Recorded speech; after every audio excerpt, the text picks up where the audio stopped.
Everyone, मैं हूं CA Saurabh Singh Baghel and welcome back to my YouTube channel. तो दोस्तों, आज हम यूपीपीसीएल असिस्टेंट अकाउंटेंट के लिए प्रीवियस ईयर क्वेश्चंस डिस्कस करेंगे इनकम टैक्स के। इससे पहले मैंने प्रीवियस ईयर क्वेश्चन ऑडिटिंग के डिस्कस किए हैं और अपलोड किए हैं। अगर आपने नहीं देखा है तो आई बटन पे क्लिक करके प्लेलिस्ट पे जाके आप देख सकते हैं। इसके पहले मैंने इनकम टैक्स के 19 वीडियो अपलोड किए हैं जिसमें आप कंसेप्ट, मल्टीपल चॉइस क्वेश्चंस वो डिस्कस किए गए हैं। तो अगर आपने नहीं देखा तो देखिए, और ऑडिटिंग के वीडियोस भी अपलोडेड है तो आप जाके देख सकते हैं। ठीक है। यूपीपीसीएल असिस्टेंट अकाउंटेंट में आपको पता है इनकम टैक्स, अकाउंटेंसी और ऑडिटिंग मिला के 75 मार्क्स का कवर करेगा। ठीक है, शायद ज़्यादा ही कवर करेगा।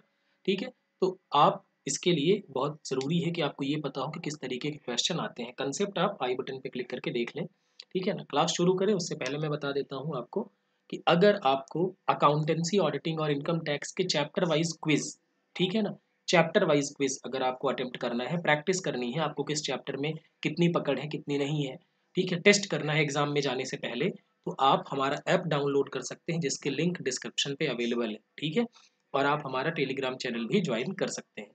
आपको अभी 50% ऑफ प्राइसेस पे मिल जाएंगे ये सारी चीज़ें। ठीक है, चलिए शुरू करते हैं। पहला question, under section 203 of income tax act, आयकर अधिनियम 2000, सॉरी आयकर अधिनियम 1961, आयकर अधिनियम 2013, अच्छा कंपनीज एक्ट पढ़ा रहा हूँ इसलिए 2013 मैंने बोल दिया। Under section 203 of income tax act, 203 of Income Tax Act 1961, which form is to used to issue certificate of income charged under head of salary? कौन से कौन से कौन से फॉर्म में अगर सैलरी में टीडीएस काटा है तो फिर इशू किया जाता है? मतलब सर्टिफिकेट ऑफ इनकम, आप कहीं काम करते हैं, मान लो आप एबीसी लिमिटेड में काम करते हैं, आप वहां नौकरी करते हैं तो बदले में सैलरी मिलती है, तो कौन एबीसी लिमिटेड आपको कौन सा सर्टिफिकेट देगा, कौन से फॉर्म में सर्टिफिकेट देगा? फॉर्म 16A में देगा, 16 में देगा, 16AA में देगा, 16H में देगा। तो जब सैलरी की बात आती है तो हमेशा याद रखना फॉर्म नंबर 16। फॉर्म 16 दिया जाता है सैलरी के केस में, और अदर देन सैलरी की अगर इनकम है तो क्या दिया जाएगा? फॉर्म 16A दिया जाएगा। और 16AA है, इसको डिसकंटिन्यू कर दिया है, हटा दिया गया है। और फॉर्म 15H जो होता है ये लोअर रेट से रिडक्शन के लिए दिया जाता है, मतलब कोई इंटरेस्ट वगैरह है तो बुजुर्ग लोग देते हैं। ठीक है ना, ये हमारा टैक्स मत काटो। अगला, what is the meaning of salary with respect to house rent allowance according to section 1013A of income tax act 1961? यानी मकान किराया भत्ता, एचआरए के संबंध में हम कहते हैं ना सैलरी, तो सैलरी का मतलब क्या है? सैलरी इंक्लूड्स बेसिक पे plus DA, dearness allowance, forming retirement benefit only. Salary includes basic pay only. Salary includes basic pay, DA not forming part of retirement benefit. Salary includes basic pay plus DA plus commission based on fixed percentage of turnover. क्या शामिल होता है?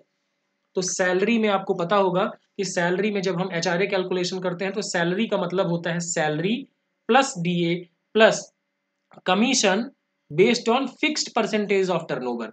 Fix commission नहीं, fixed percentage of turnover का commission होना चाहिए। ठीक है, तो इसमें क्या जवाब होगा? डी जवाब होगा। ठीक है, ऐसे ही आपको ढेर सारे क्वेश्चन मिलेंगे ऐप पर, चैप्टर वाइज वो भी। क्वेश्चन नंबर 3 की बात करते हैं, what is the tax treatment with respect to leave encashment during the service received by a government employee under income tax act?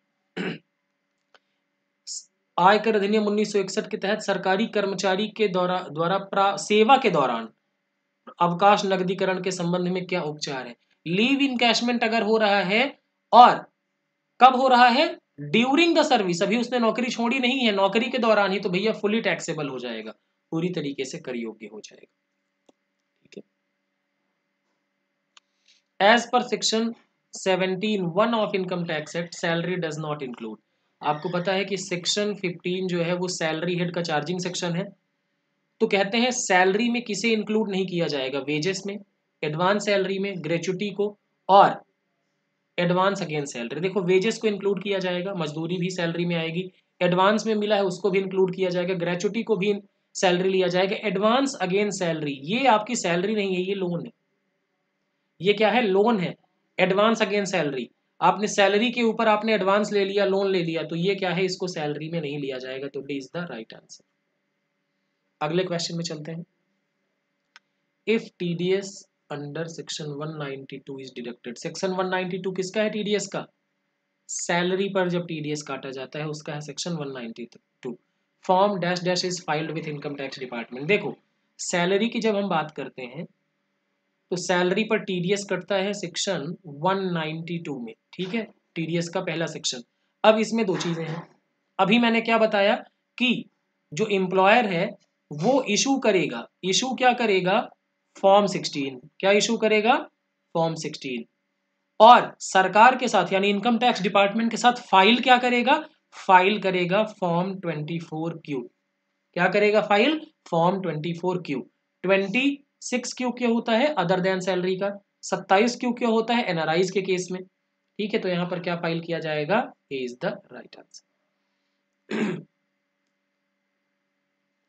अगला, what is the rate of TDS applicable on brokerage under section 194H of income tax act 1961 for assessment year 21-22।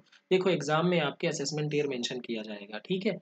194H क्या है, हफ्ता, हफ्ता यानी commission, ठीक है, commission या brokerage. कितने परसेंट का टीडीएस है, देखो 5% का टीडीएस है, लेकिन आपको पता है कि 14 मई 2020 से इसको क्या कर दिया गया था, सभी टीडीएस के रेट को 25% से रिड्यूस कर दिया गया था 14 मई 2020 से।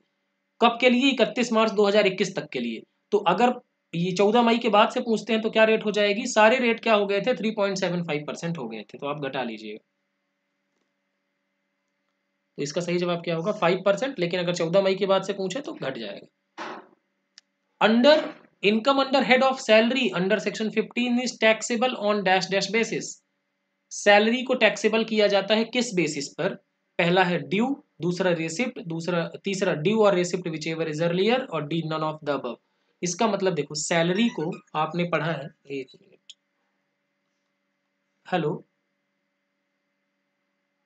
अरे हैप्पी दिवाली, यहाँ पे क्लास ले रहा हूँ, रिकॉर्ड कर रहा हूँ, करता हूँ 10 minute.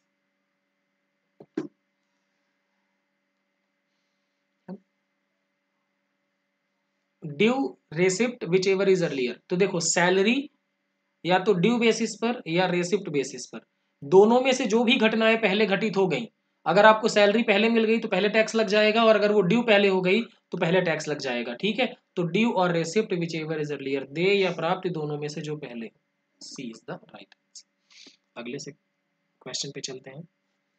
Under which section of income tax act 1961 TDS on payment made to contractors is deducted. तो कॉन्ट्रैक्टर का सेक्शन क्या है, देखो 192 तो है सैलरी का, 193 क्या है, interest, TDS on interest on securities, 194 क्या है, कॉन्ट्रैक्टर का, सी से कॉन्ट्रैक्टर, और 194H क्या है, 194C क्या है, कॉन्ट्रैक्टर का, 194H है हफ्ता, कमीशन का, ठीक है। तो इसका सही जवाब क्या होगा, 194C, सी यानी कॉन्ट्रैक्टर।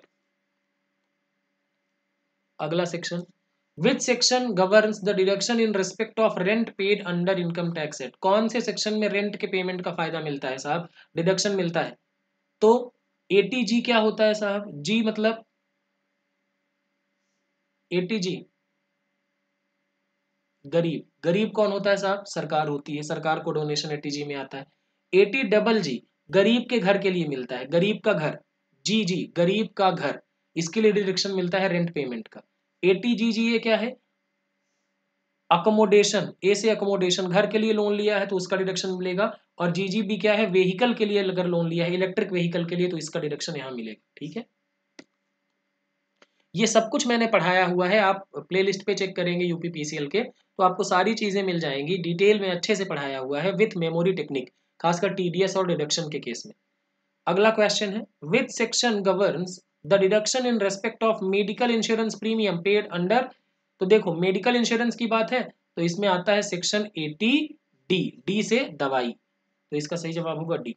अब 80D क्या है, 80DD क्या है, डिपेंडेंट डिसेबल्ड का, अगर डिपेंडेंट डिसेबल कोई है तो उसके केस में। 80DD भी क्या है, दवा दारू और बीमारी, बीमारी के केस में, और 80E किसका है, एजुकेशन के केस में डिडक्शन मिलता है, ठीक है। उसके बाद what is the rate of TDS applicable on payment of legal and professional charges under section 194J। 194J कैसे याद करना है, जोकर्स आर प्रोफेशनल, तो प्रोफेशनल और लीगल चार्जेस में लगता है कितने परसेंट से टीडीएस लगेगा सर, इसमें 10% से टीडीएस लगता है। और कब लगता है, जब 30,000 से ज्यादा का पेमेंट हो जाए एक फाइनेंशियल ईयर में। तो सिंपल सी बात है, 30,000 से ज्यादा का पेमेंट है तो लग जाएगा 10% का टीडीएस। और 14 मई के बाद से क्या होगा, 2020 के बाद से इसको 25% कम कर लेंगे, यानी 7.5% हो जाएगा। ठीक है, अगर आपके एग्जाम में ऐसा कुछ पूछा जाता है तो आपको समझदारी दिखानी है। फिर आखिरी question, which form is required to be filed in respect of quarterly TDS return other than salary. अगर सैलरी के अलावा टीडीएस है तो कौन सा रिटर्न फाइल किया जाएगा, डिपार्टमेंट के पास, डिपार्टमेंट के पास फाइल किया जाएगा सर 26Q। और जिसका टीडीएस काटा है उसको कौन से फॉर्म में, सर्टिफिकेट कौन से फॉर्म में दोगे, फॉर्म में देंगे फॉर्म 16A, अगर अदर देन सैलरी की बात है तो इस तरीके से ये चीजें हैं। आई होप आपके क्वेश्चन के आंसर सही हुए होंगे। और अगर आप क्विज की और क्वेश्चंस की प्रैक्टिस करना चाहते हैं, बेहतर प्रैक्टिस करना चाहते हैं, तो ऐप इंस्टॉल करके वहां पर 3 जो क्विजेस हैं वो फ्री ऑफ कॉस्ट भी अवेलेबल हैं, तो आप उनको ट्राई करके देख सकते हैं कि किस तरीके के क्विजेस आपको वहां पर मिलेंगे। Thank you so much.